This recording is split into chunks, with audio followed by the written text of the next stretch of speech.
Ngara numida weram phongkhiba Kangleipak Meragi pause degi maru oiba pau khara khangasaraga miyamda khudo tamjige BSF ki Eastern Command Director General Rabi Gandiga Governor ga unaduna Manipur ge security ki matangda kupna wari sanakre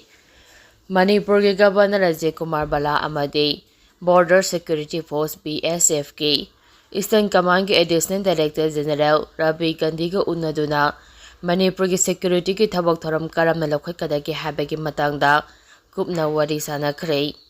ngarang Imphal International Airport thonglakiba BSF ki Eastern Command ki Additional Director General Rabi Gandibu BSF ki IG Indra Dev Singhana taramna oklaba matung Manipur ki security ki advisor khul Singha ga unaki mahangna Manipur da lakliba asi hauzik Manipur ki security ki thabak thoram sing yathoknaba amade operational scenario ki comprehensive review pangthoknaba lakhibani haide tungda koirengaide leiba BSF ki headquarter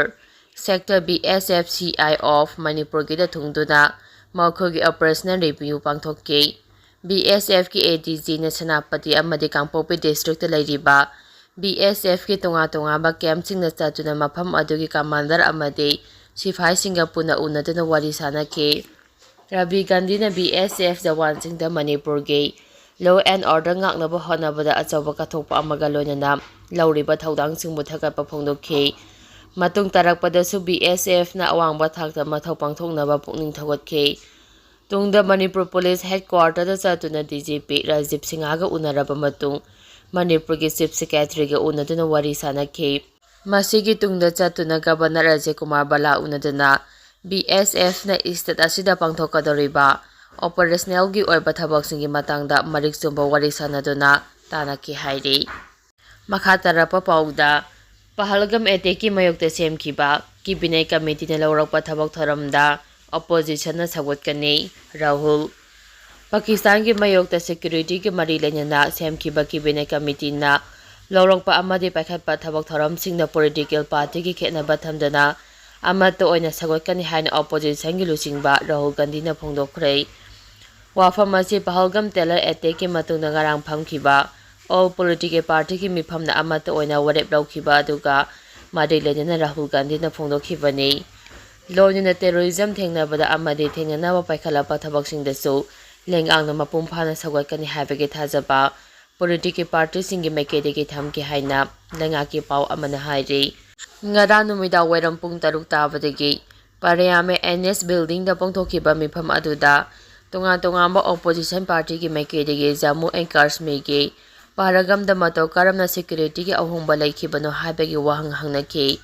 madugi pakhumoine lenga ki makedegi phongdokhibada local authority ki makedegi security ki agency singda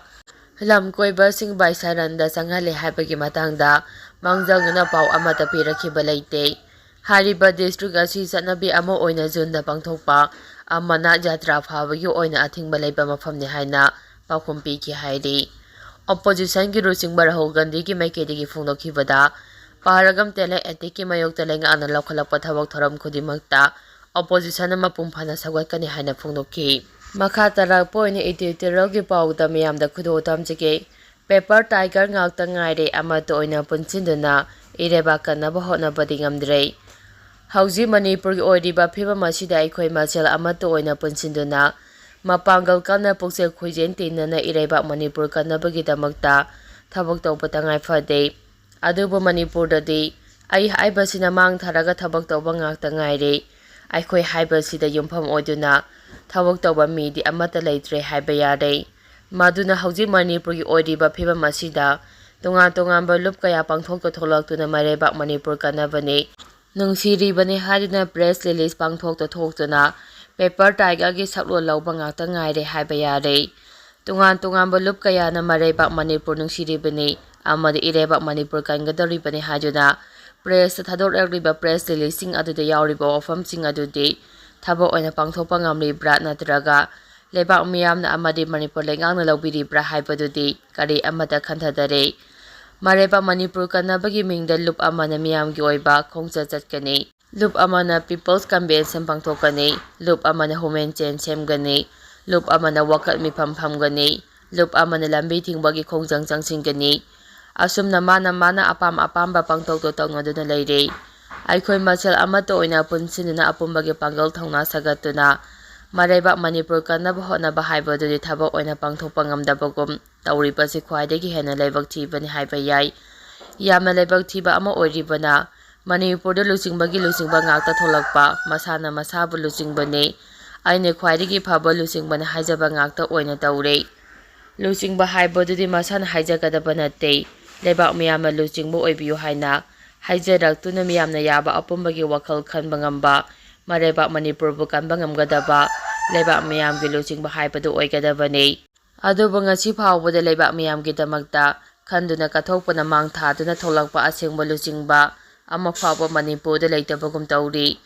Tasengna hairabada miyamgi lusingpura oiramba hijam irabotna thupkhibadagi ngasidi Manipurda miyamgi lusingba haibadu leitre. Masigi khudongchaba lauduna masana masabu lusingbani haijaba ngaktana saguri yumbagum yungduna leire haibada haimanba thokloi. Lusingbani haijaribasingi marakta Manipurgi leingak sasenggi lusingba oikiba lusingba kayagi yanaba chatpana MLA singi mathau oibagum tawki. Loinina lusingbasing adugi furikhaugda napsit roman oina hapchinduna thambagum tawkidaba nati haiba yai.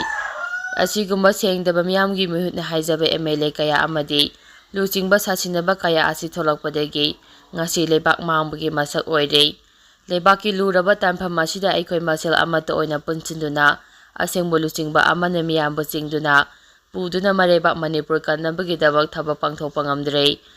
Hauji Manipurgi luraba tanpham asida lusingbani haijabasingna thabal chongbagum pareng lengduna lusingbasing mayamna thabal chongbagum chonglakpadagi leibak miyamgi oiba mafamdadi makhoi masel amata oina punsinuna thabak tawba ngamlaktre. Authority ngakta ngairakpadagi kanagi mawa lawgadabano kanagi matung inagadabano haibadu leibak miyamna chamamnaba amadi kangawnaba haibadu oiduna leire.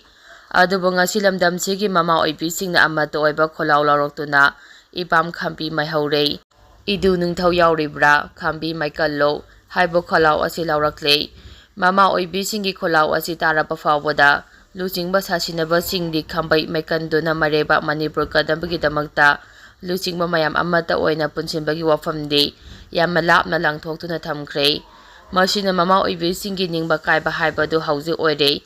Masida natana mapari macha oibisingi marakta mama oibisingbu tokhai tahanduna haibadi nupi oibisingi tonga lup kaya lengkhalaktuna lusingbi amamam ohenduna mama oibisingi marakta amata oina punsimba ngamhandaba haibadu oire haiba yare. Maduna aikhoi masel amata oina punsinna Iraiba Manipur kannaba thabak tawba ngamdabadagi chakpu kairaga kwakna harawi haibadu hauji oirapa yabagi phiba madu yamna nakna leire haiba yare. Maram aduna lusingbani hariba singna press release kaya pangthokta thoktuna paper tiger oibiraganu isana isabu lusingbani haibiraganu lusingbani haribasing amata oina punsinduna apunbagi thongna pangal adu uttuna Iraiba Manipur kannaba thaba paikhatpada khwaidagi afaba oigani haibasi lusingbani haribasingna khanthaba matam oire. Makha tarakpa pauda mai thadokhraba Kuki khul anigi khunja nipurom Tangkhul Naga village da Changjapham louri.